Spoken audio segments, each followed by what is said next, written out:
समरलभ उपन्यास हामीले तपाईलाई सुनाइरहेका छौँ। समरलभ उपन्यासको 5औं भाग आजको कार्यक्रम जिन्दगीका पानाहरूमा हामी तपाईलाई सुनाउँदैछौँ। प्रस्तुत छ समरलभ उपन्यासको 5औं भाग। साय र म अलिक बोल्ड हुन थालेका थियौँ।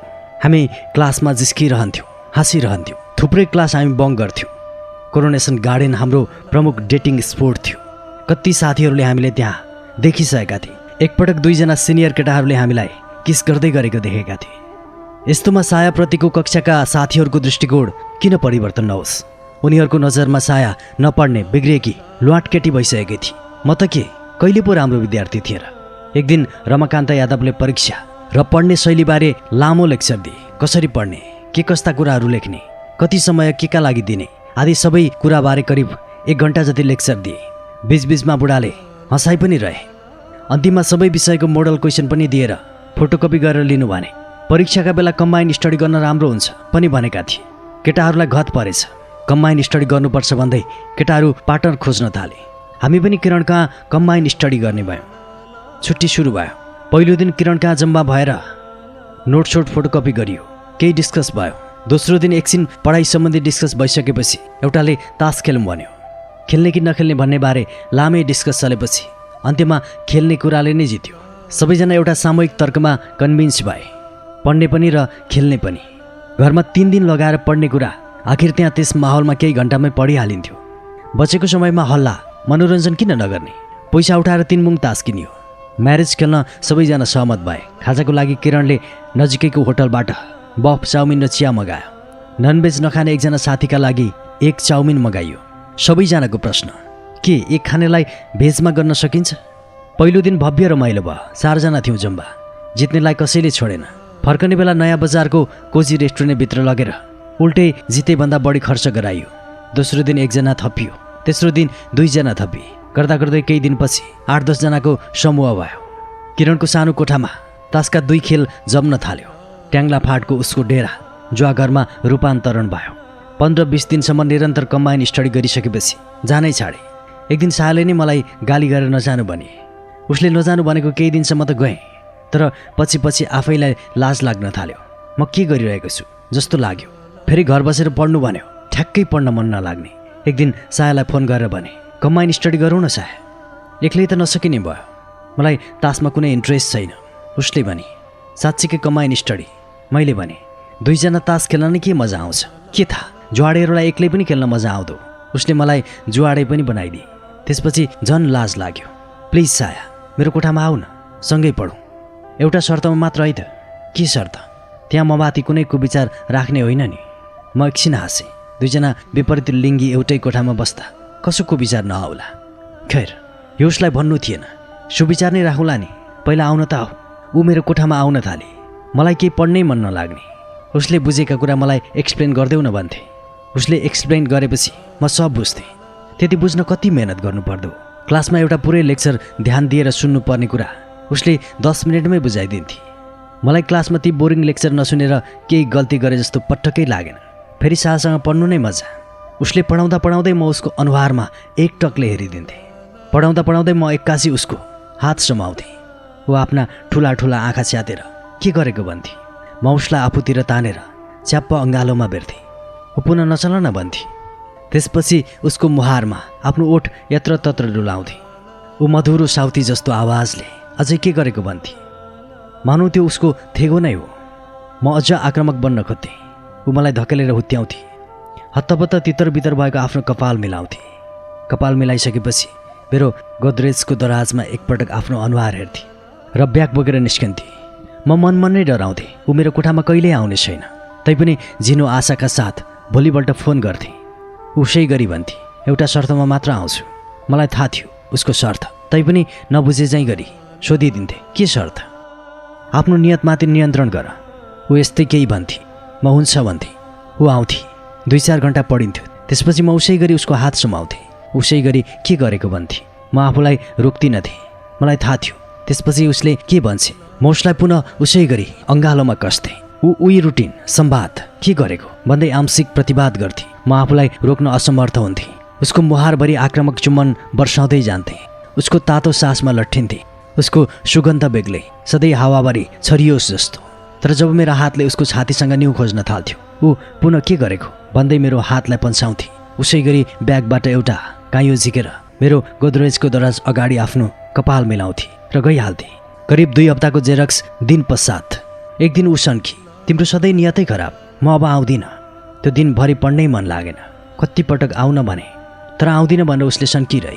ठिक त्यसको भोलिपल्ट उसको एउटा म्यासेज आयो। लेखिएको थियो, आज मेरो घरमा कोही छैन, आउँछु। वाउ, एकछिन त मैले उसको कुरालाई पत्याउँदा पनि पत्याइन। कहिलेकाहीँ सिरियस कुरामा पनि जिस्किदिन्थे। के थाहा, एकपटक मैले यसो लेखेर पठाएँ, कम्बाइन्ड स्टडी गर्न हो। यति मात्र रिप्लाई पठाए उसले। मैले फेरि टाइप गरेँ, मेरो नियत खराब भयो भने। त्यसपछि उसले कुनै म्यासेज पठाएन।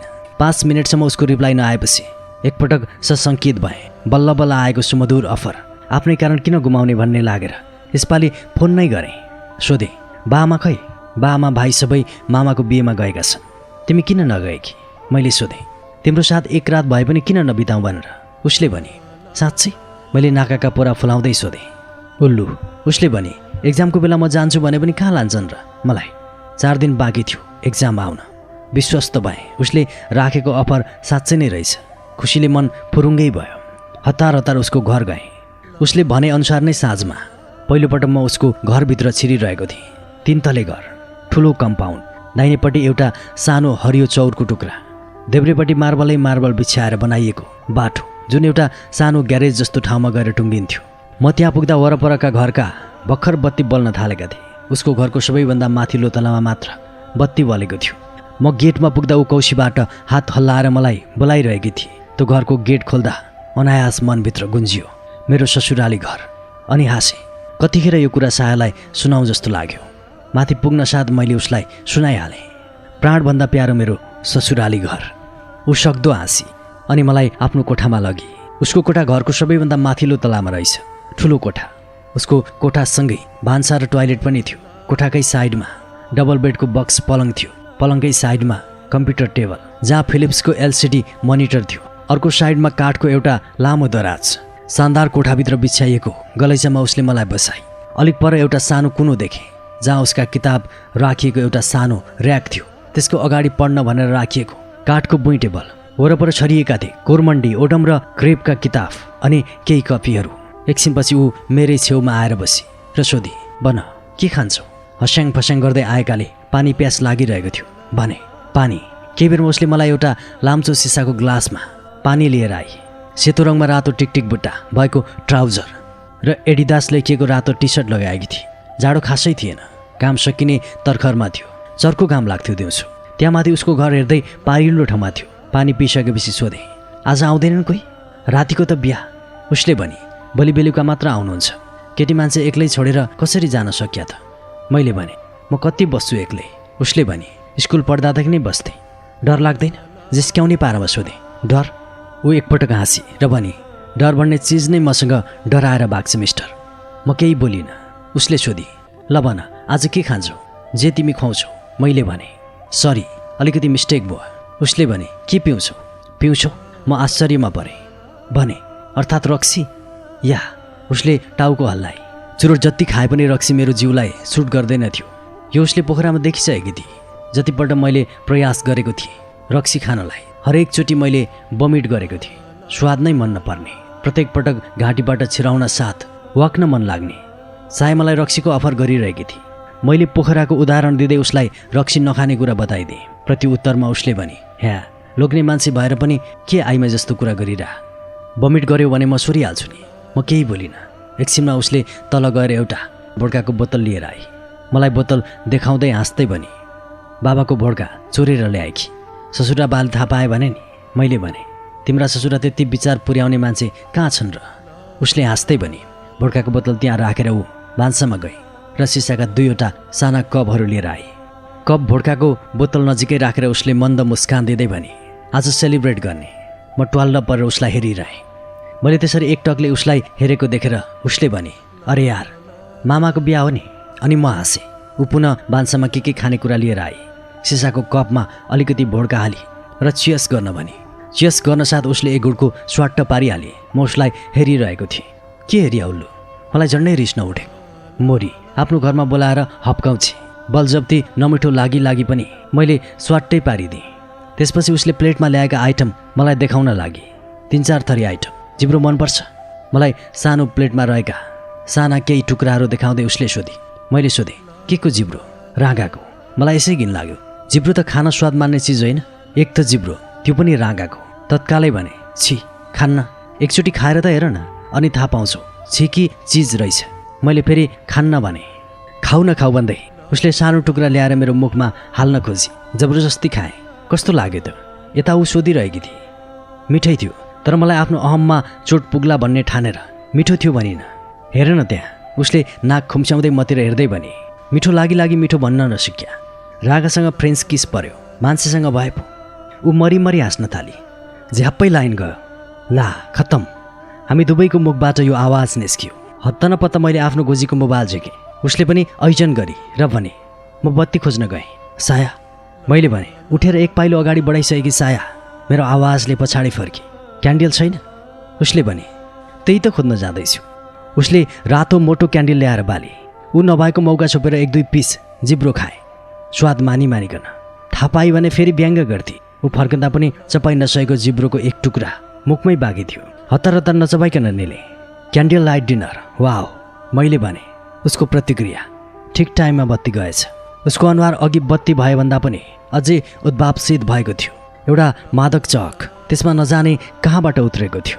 मेरो रित्तिसएको गिलासमा सायाले फेरि अलिकति बोड्का हालिदिए। बोड्काको गुडको जबरजस्ती निल्दै गएपछि मलाई आफ्नै आत्मीय अमल चुरोटको तृष्णा लाग्यो। चुरोट हत्तपत्त मेरो गोजीमा छुट्दैन थियो। एउटा झिके र सायालाई सोधी टोपाले, स्मोक गर्न पाइन्छ नि? उसले गिलासको बोड्का जम्मै खत्तम गरी र भने, पाइँदैन भने। मलाई हाँस उठ्यो। मैले भने, जबरजस्ती सल्काएँ भने? ऊ पनि हाँसी र भने, त्योभन्दा अगाडि मैले क्यान्डल निभाएँ भने? मैले भान्सामा गएर सलाई खोजेर सल्काएँ भने? मैले तिम्रो बाटो छेकेँ भने? म तिमीलाई पन्छाएर गएँ भने? हामी दुवै हाँसिरहेका थियौँ।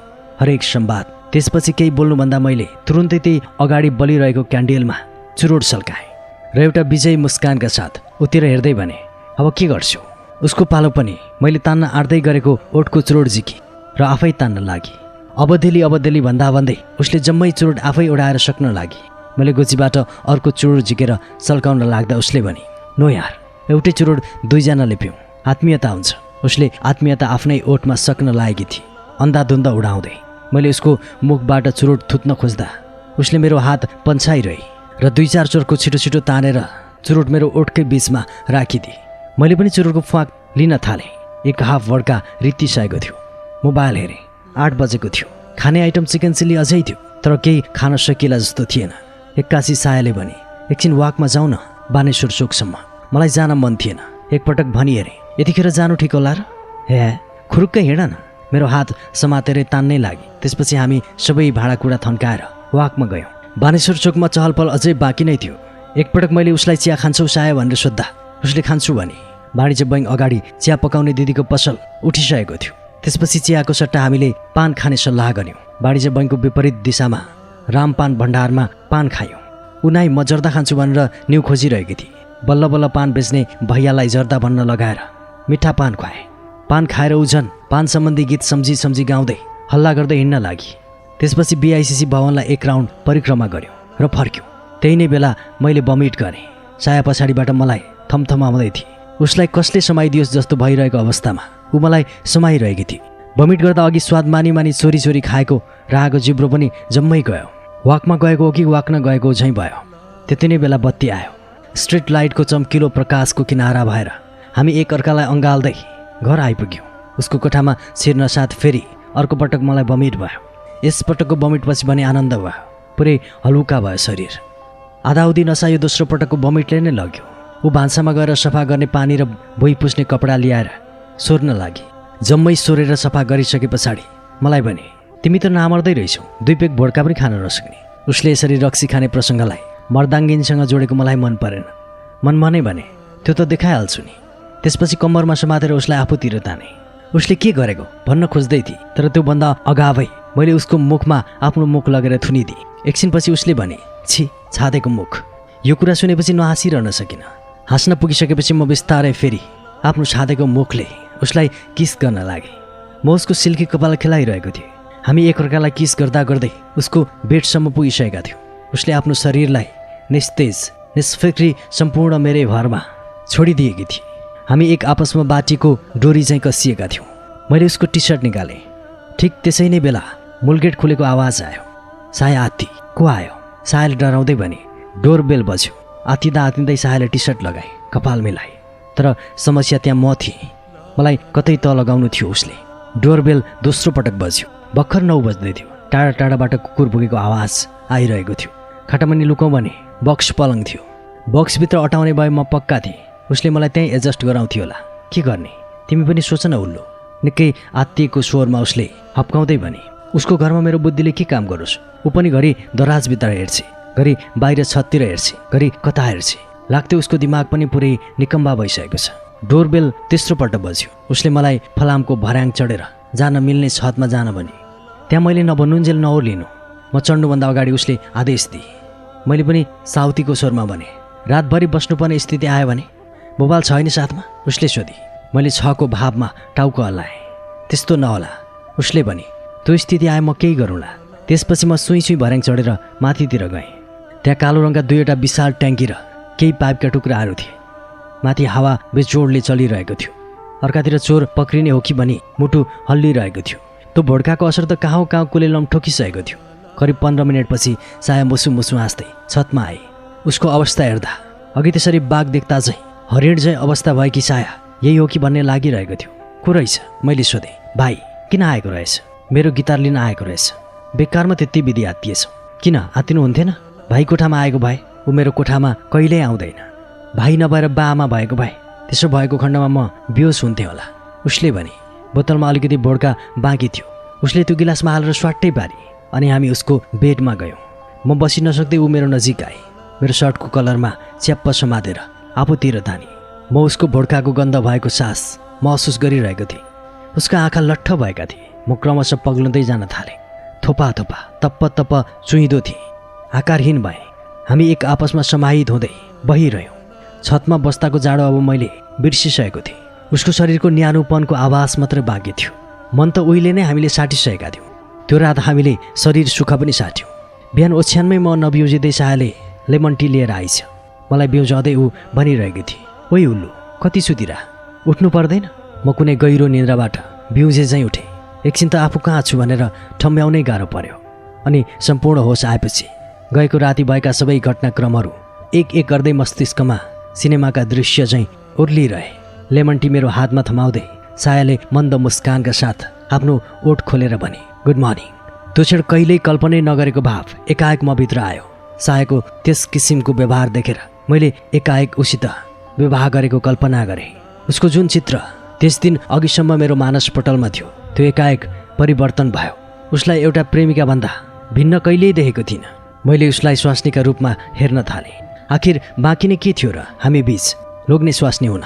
त्यही समाजले तोकेको सिन्दुर र पोते भिडाउन बाहेक। एकै रातमा मलाई आफू एउटा अल्लारे केटोबाट वयस्क पुरुष भए झैँ लाग्यो।